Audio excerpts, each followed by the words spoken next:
Selamat pagi Bu Heti dan teman-teman. Pada kesempatan kali ini kami dari kelompok 1 ingin mempresentasikan hasil diskusi kami. Sebelum kami melanjutkannya, izinkan kami untuk memperkenalkan diri kami terlebih dahulu.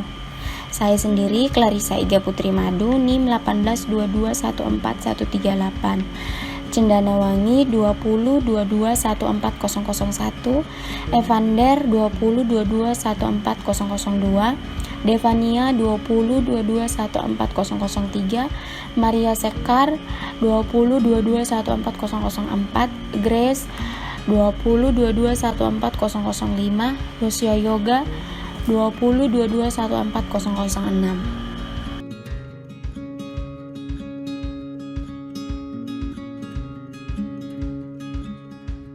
Pada slide yang pertama ini, saya akan menjelaskan mengenai pendahuluan lembaga keuangan. Lembaga keuangan bank memiliki peran yang sangat penting dalam perekonomian suatu negara. Mengapa demikian? Karena lembaga keuangan memiliki fungsi sebagai mediator antara kelompok masyarakat yang kelebihan dana atau yang kekurangan dana. Selain dari itu juga, jasa perbankan ini memiliki dua tujuan, yakni yang pertama sebagai penyediaan mekanisme dan alat pembayaran yang efisien bagi nasabah. Contohnya penyediaan uang tunai, tabungan, dan kartu kredit. Dengan penyediaan uang tunai ini dapat memudahkan masyarakat dalam bertransaksi satu dengan yang lain. Dan yang kedua, dengan menerima tabungan dari nasabah dan meminjamkannya kepada pihak yang membutuhkan atau kepada pihak yang membutuhkan dana, berarti bank dapat meningkatkan arus dana untuk investasi dan pemanfaatan yang lebih produktif. Contohnya, nasabah yang memiliki dana yang berlebihan atau kelebihan dana dapat menabungkannya kepada bank, dan nasabah yang memiliki atau kekurangan dana dapat mengajukan pinjaman kepada bank dengan bunga yang sedikit. Slide selanjutnya akan dijelaskan oleh teman saya. Sejarah perkembangan perbankan. Pada zaman Babilonia, kurang lebih 2000 tahun sebelum Masehi, praktik perbankan didominasi dengan peminjaman emas dan perak dengan tingkat bunga 20%. Bank tersebut bernama Temples of Babylon. Kemudian, kurang lebih 500 tahun sebelum Masehi, praktik perbankan tersebut berkembang, yaitu menerima simpanan uang dan menyalurkan ke kalangan bisnis. Selanjutnya, pada era perbankan modern, dimulai pada abad ke-16 di Inggris, Belanda, dan Belgia. Pada saat itu, para tukang emas bersedia menerima uang logam, yaitu berbentuk emas dan perak, untuk disimpan dengan tanda bukti surat deposito yang diberi nama Goldsmith's Note. Di perkembangan zaman selanjutnya, Goldsmith's Note ini digunakan sebagai alat pembayaran. Inilah cikal bakal munculnya uang kertas.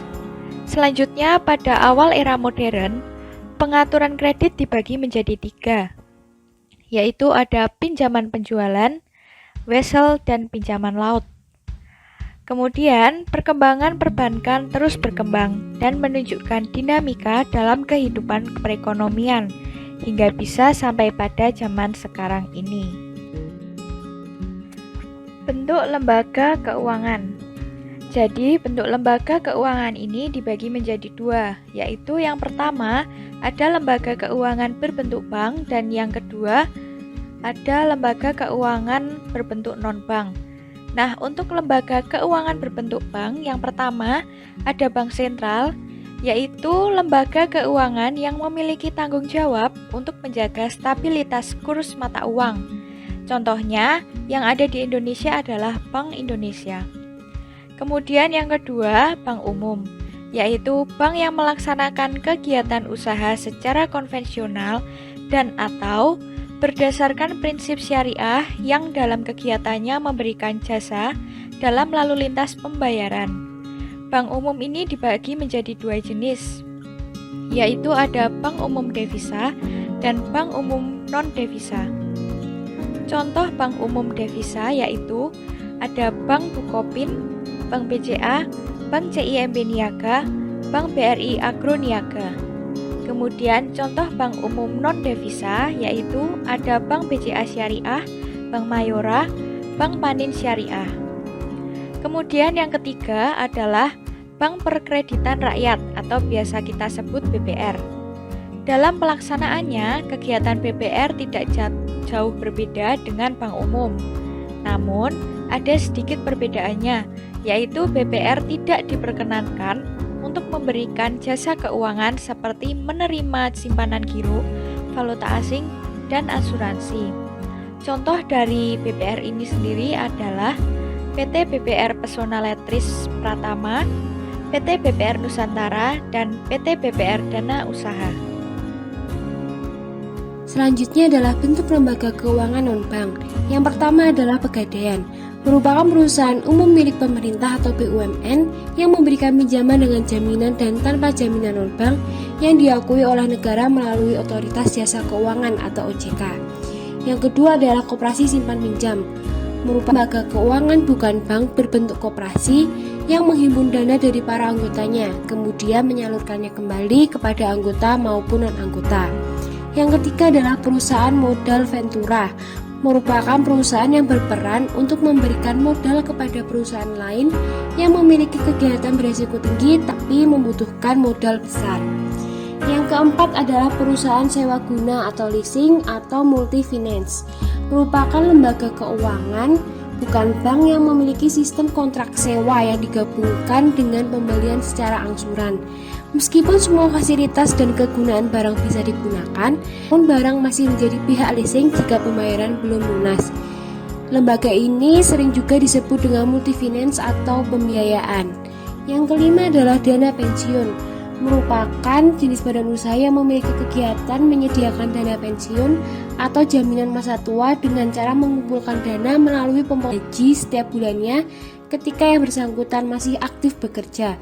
Yang terakhir adalah pasar modal atau bursa efek, merupakan lembaga keuangan bukan bank yang menjadi tempat jual beli surat-surat berharga berjangka panjang. Fungsi bank yang pertama adalah agent of trust. Dasar utama kegiatan perbankan adalah kepercayaan baik dalam hal penghimpunan dana ataupun penyaluran dana.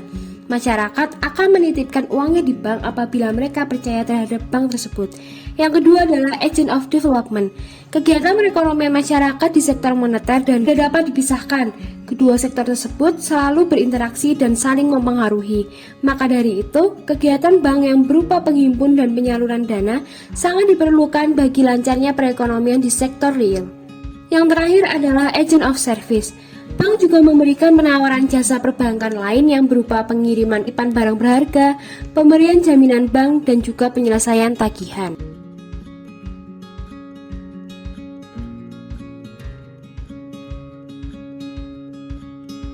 Untuk yang selanjutnya adalah lembaga keuangan sebagai lembaga perantara, yang mana pengertian dari lembaga keuangan itu sendiri adalah bagian dari sistem ekonomi yang memiliki peran pokok yang mana aktivitasnya sebagai lembaga intermediasi menghimpun dana dari masyarakat, kemudian menyalurkan dana tersebut kepada masyarakat sehingga dapat meningkatkan perekonomian negara.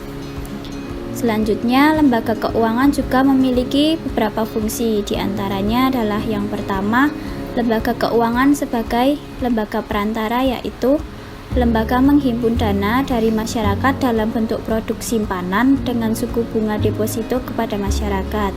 Contohnya seperti tabungan berjangka, tabungan sekolah, tabungan haji, deposito, safe deposit box, dan produk-produk tabungan lainnya.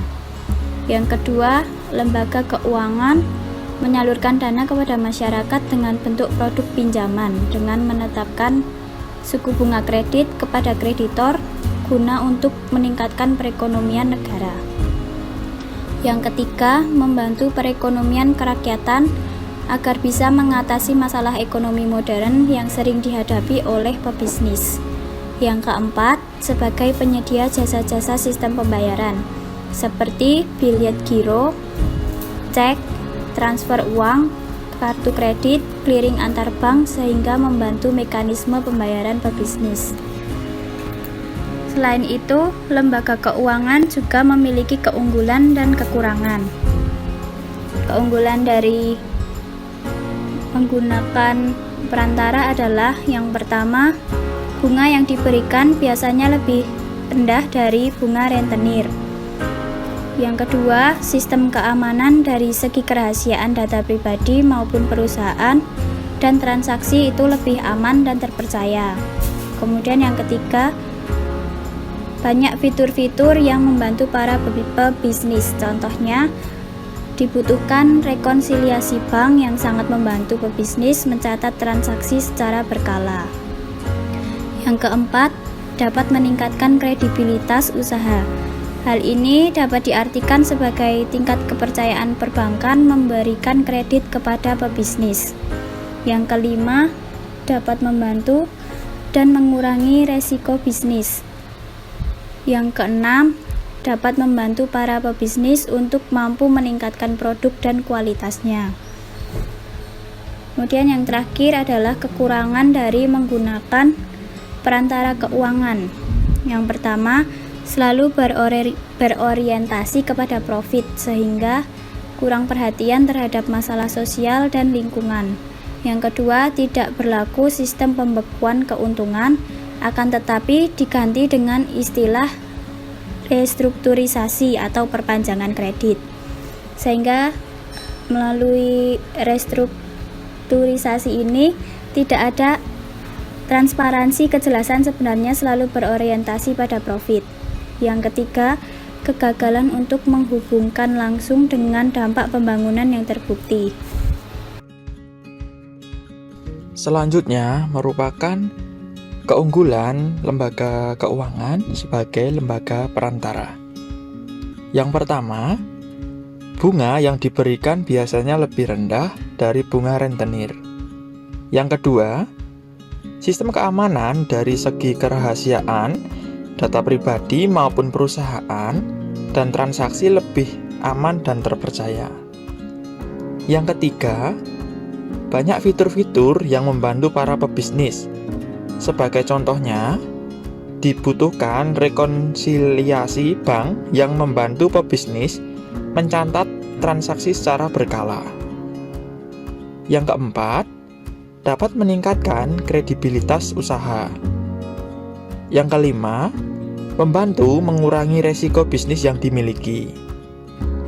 Yang keenam, membantu dalam peningkatan produk dan kualitasnya. Selain dari keunggulan, ada juga kekurangannya loh. Kekurangan dari lembaga keuangan sebagai lembaga perantara adalah yang pertama, selalu berorientasi pada profit. Yang kedua, tidak berlaku sistem pembekuan keuntungan. Dan yang ketiga, kegagalan untuk menghubungkan langsung dengan dampak pembangunan yang terbukti.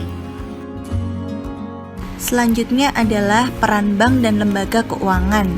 Yang pertama, adanya aset transformation atau yang kita sebut sebagai pengalihan dana atau aset dari unit surplus ke unit defisit. Pada masyarakat sendiri banyak yang memiliki penghasilan yang cukup pada saat mereka masih muda karena mereka sadar bahwa pendapatannya akan berkurang ketika sudah tua atau tidak bekerja. Oleh karena itu, mereka menyisihkan pendapatannya sebagai persiapan di masa yang akan datang. Dengan cara mereka membeli barang-barang seperti tanah, rumah yang digunakan sebagai persiapan di masa yang akan datang. Lalu yang kedua adalah transaction atau pemberian kemudahan transaksi pada barang dan jasa. Yang dimaksud di sini adalah produk yang dikeluarkan oleh bank dan lembaga keuangan dapat digunakan sebagai alat pembayaran. Lalu yang ketiga adanya likuiditas. Likuiditas berkaitan dengan kemampuan untuk memperoleh uang tunai pada saat yang dibutuhkan. Lalu peran yang selanjutnya adalah efisiensi. Di sini dapat diartikan sebagai memperlancar dan mempertemukan pihak-pihak yang saling membutuhkan. Di sini lembaga keuangan memiliki peran penting untuk menjembatani dua belah pihak yang saling berkepentingan untuk menyamakan informasi yang tidak sempurna. Selanjutnya merupakan studi kasus. Kenapa Bank Umum masih kalah dengan Bank Pengkreditan Rakyat atau BPR dalam membantu golongan ekonomi kecil? Sesuai namanya, BPR memberikan layanan kredit atau pinjaman, terutama untuk golongan pengusaha mikro, kecil, dan menengah. Meskipun Bank Umum juga memiliki layanan pinjaman uang, namun syarat pengajuan kredit di BPR lebih mudah. Kemudahan proses pinjaman jelas menguntungkan ekonomi golongan kecil, meski bunganya lebih tinggi dibandingkan Bank Umum. Keuntungan lainnya yang ditawarkan BPR adalah biaya administrasi yang kecil. Bahkan, terkadang tidak dipungut biaya administrasi. Untuk memaksimalkan perannya dalam membantu masyarakat golongan ekonomi kecil, BPR juga menerima setoran uang receh. Meski spesialis pemberi pinjaman, BPR juga menerima dana simpanan nasabah. Hanya saja, berbeda dengan Bank Umum. BPR tidak menerima simpanan berupa giro. BPR hanya menghimpun dana masyarakat berupa tabungan, deposito berjangka, dan sertifikat Bank Indonesia atau SBI. Perbedaan lain antara BPR dengan Bank Umum, yaitu BPR tidak melakukan kegiatan usaha valuta asing, asuransi, dan penyertaan modal dengan prinsip prudence banking. Kesimpulannya, berdasarkan analisa di atas, terlihat bahwa secara garis besar, alasan mengapa Bank Umum masih kalah dengan BPR atau Bank Pengkreditan Rakyat dalam membantu golongan ekonomi kecil, karena BPR menawarkan kemudahan peminjaman, seperti syarat pengajuan kredit yang mudah, biaya administrasi yang kecil, dan kadang tidak dikenakan biaya, membuat masyarakat golongan ekonomi kecil terbantu dan diuntungkan. Meskipun dengan tingkat suku bunga yang lebih tinggi dibanding dengan Bank Umum. Tidak lupa, BPR juga menerima setoran uang receh, yang mana Bank Umum tidak menerimanya. Selanjutnya merupakan daftar pustaka yang kelompok kami pakai dalam pembuatan PowerPoint kali ini. Sekian presentasi dari kelompok kami. Bila ada kesalahan kata, mohon dimaafkan. Terima kasih.